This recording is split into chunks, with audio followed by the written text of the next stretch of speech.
My girlfriend kept forgetting to add me to her Instagram, but posted daily about her single girl life. When I asked about it, she called me weirdly obsessive and said, "Not everything has to be about you." I didn't say a word, just walked away.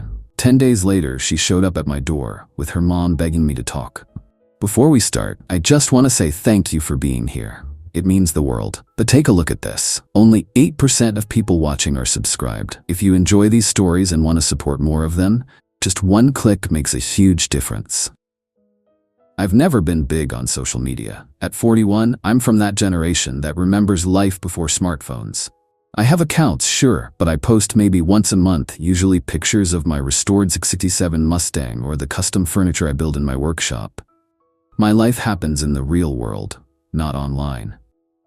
Chloe was different. 15 years younger, she lived and breathed Instagram. When we met 8 months ago at a mutual friend's barbecue, I was attracted to her energy, her laugh, the way she seemed genuinely interested in my boring stories about woodworking and classic cars. She was beautiful, yes, but it was her apparent authenticity that drew me in. The first couple of months were great.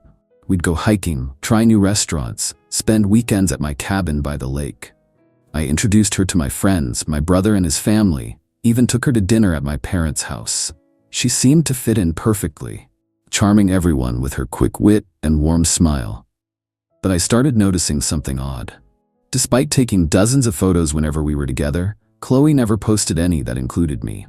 Her Instagram remained filled with solo shots, girls' nights out, and carefully staged photos of food, sunsets, and cocktails. The captions often referenced her single girl adventures or independent life. At first, I didn't think much of it. Social media wasn't my thing, and maybe she wanted to keep some parts of her life private. But as weeks turned into months, it became impossible to ignore, especially when I overheard her friends teasing her about her secret boyfriend. At a party, "He's not secret," she'd laughed. "I just keep my personal life offline." Yet her personal life seemed to be entirely online, except for me. She documented everything from her morning coffee to her bedtime skincare routine. Everything except the man she was supposedly in a relationship with. It came to a head last month. We'd spent a perfect Sunday together.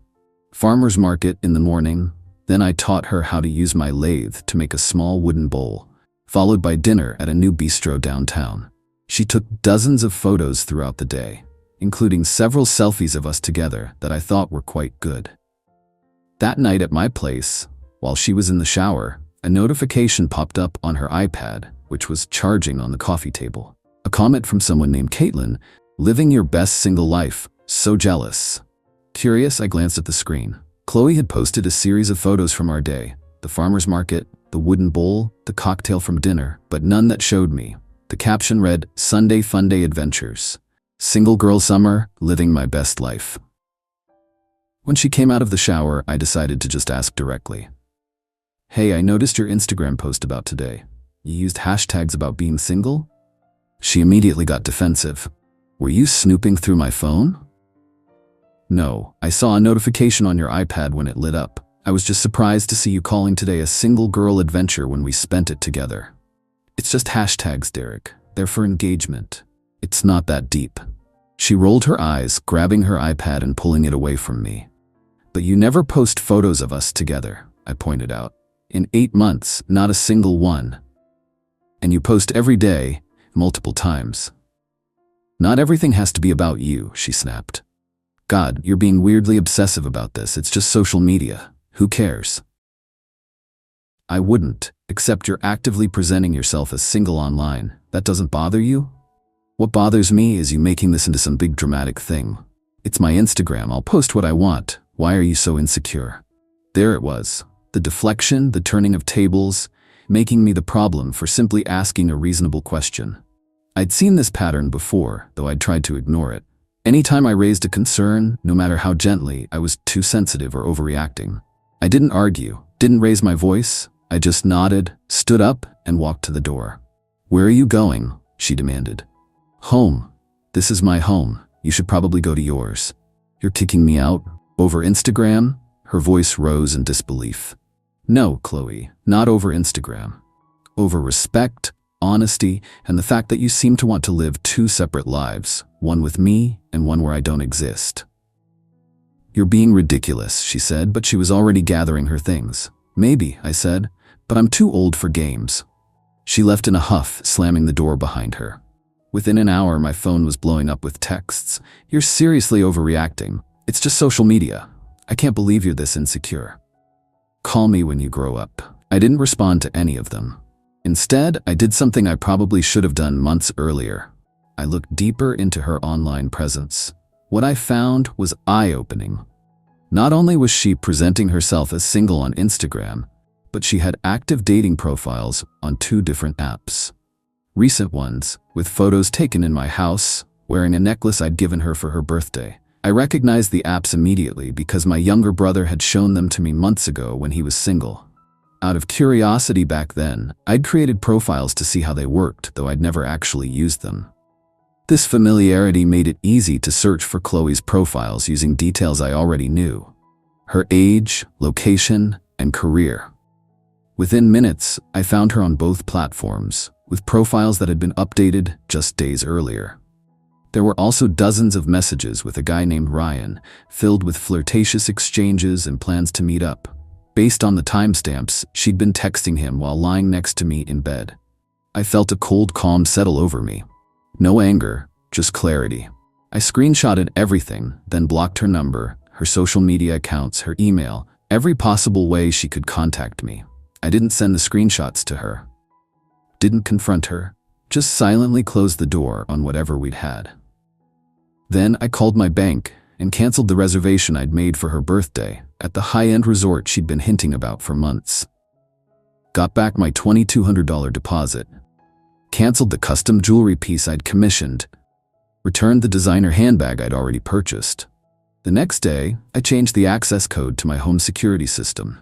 She'd had the code since month 3 of our relationship when she started occasionally staying over, and the password to my Netflix and Hulu accounts.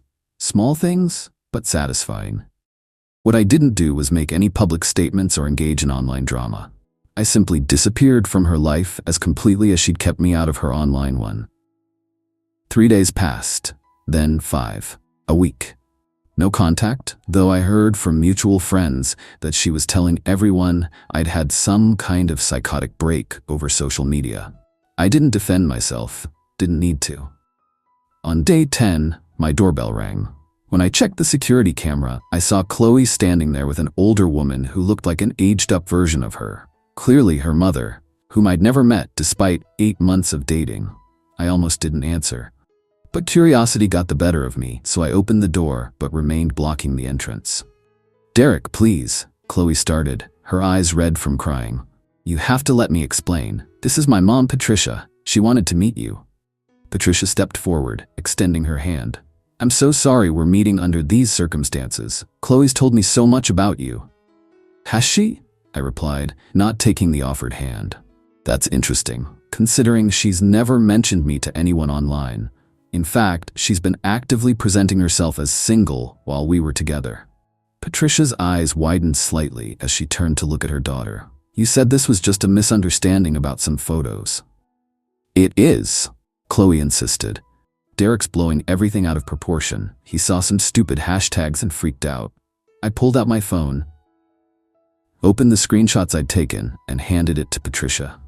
Dating profiles, messages with other men, posts explicitly stating she's single while we were in a committed relationship, or so I thought. Patricia's face fell as she scrolled through the evidence. "Oh, Chloe, those are private?" Chloe tried to grab the phone, but her mother held it away. "Not when they're publicly available on dating apps," I pointed out, "or when you're making plans to meet other men while in my bed." Patricia handed my phone back, her expression a mix of embarrassment and disappointment. "I think we should go, Chloe." "No, Derek, please. I made a mistake. Those profiles were old, I just forgot to delete them. And Ryan is just a friend. The Instagram thing is just for my brand. I'm trying to build a following, and single girl content performs better." "Your brand," I repeated flatly. "Well, congratulations. Your brand is doing great. Your relationship, however, is over." As I moved to close the door, Patricia put her hand out. "Wait, please. I understand you're hurt, but With all due respect, Patricia, this isn't about being hurt. It's about self-respect. Your daughter didn't just make a mistake. She deliberately maintained a double life for 8 months and then tried to make me feel crazy for questioning it. That's not someone I want in my life, regardless of how I feel about her.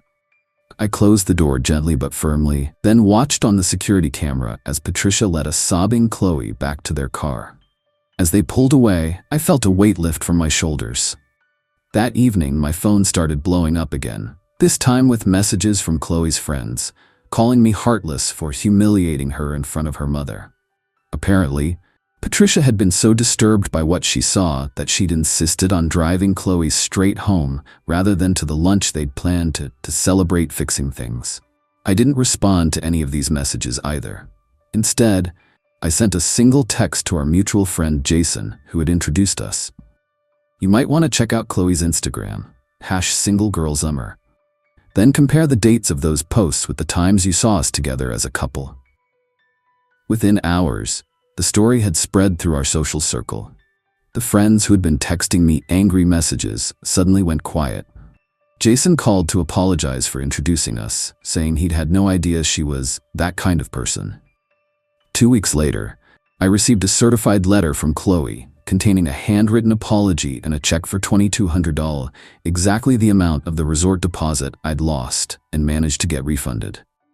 The letter explained that she'd heard about the canceled reservation from Jason, who'd mentioned the specific amount when filling her in on everything she'd lost through her deception. I tore up the check and sent it back with a brief note. My silence isn't for sale. A month has passed now. Through mutual friends, I've heard that Chloe's brand has taken a hit. Turns out, many of her followers were drawn to her authentic single girl lifestyle content, and the revelation that it was all fabricated while she was in a relationship damaged her credibility. Several sponsorship deals apparently fell through. Her mother, to her credit, reached out separately to apologize for her daughter's behavior and for their intrusion that day. I responded politely but briefly, wishing them both well, but making it clear that chapter of my life was closed. As for me, I'm doing fine. Better than fine, actually. I finished restoring the Mustang, took a solo road trip up the coast, and have started dating again. A woman I met at a furniture exhibition who actually asked to take a photo with me for her Instagram on our second date. Sometimes, walking away without a word says everything that needs to be said. And sometimes, the best revenge isn't about getting even, it's about getting free. Edit, this blew up overnight. To answer some common questions. 1. Yes, I know I should have seen the red flags sooner. When someone keeps their relationship completely off social media while documenting every other aspect of their life, that's suspicious. Lesson learned. 2. No, I didn't leak her dating profiles to everyone. I showed her mother because she came to my house uninvited, claiming there was just a misunderstanding about some photos. The information spread from there because, well, the truth tends to do that. 3. For those asking about the age gap, yes, 15 years is significant. But Chloe is 26, not 16. She's a grown woman capable of making her own decisions, not some naive young girl I manipulated. 4. The resort deposit wasn't the point. It was the principle. I don't want or need her money. 5. Several people have asked if the new woman knows about all this. Yes, I've been upfront about what happened, starting with honesty this time. Update. 3 months later, life has a funny way of coming full circle. Remember that custom jewelry piece I mentioned canceling? It was a bracelet with coordinates engraved on it, the location of the lake where I first told Chloe I loved her. When I canceled the order, the jeweler asked if he could still create the piece since he'd already begun work on it. I agreed, but asked him to change the coordinates to my parents' lake house where I spent summers growing up. Last weekend, I gave that bracelet to Diane, the woman I mentioned meeting at the furniture exhibition. We've been dating exclusively for almost 3 months now. She posts about our relationship on her social media, which I still rarely check. But more importantly, she introduces me to everyone in her life as her boyfriend, online and off. Chloe eventually sent a more substantial apology letter, acknowledging that her behavior was manipulative and dishonest. No check this time, just accountability. I appreciated that and sent a brief response, wishing her well and genuine growth. Her Instagram has changed dramatically. Fewer posts, more reflective captions, no more single girl hashtags. I'm not following her, but mutual friends have mentioned the shift. Apparently, she's done some serious soul searching. Good for her. As for her mother, Patricia sent me a holiday card with a thoughtful note about second chances and growth. I respect her for standing up for what's right, even when it meant confronting her daughter's lies. The irony isn't lost on me that this whole situation started because I wasn't included in someone's carefully curated online life, and now I'm with someone who proudly features me in hers. But the real difference isn't about Instagram posts, it's about integrity, transparency, and mutual respect. Some lessons are expensive, but necessary. For both of us, it seems.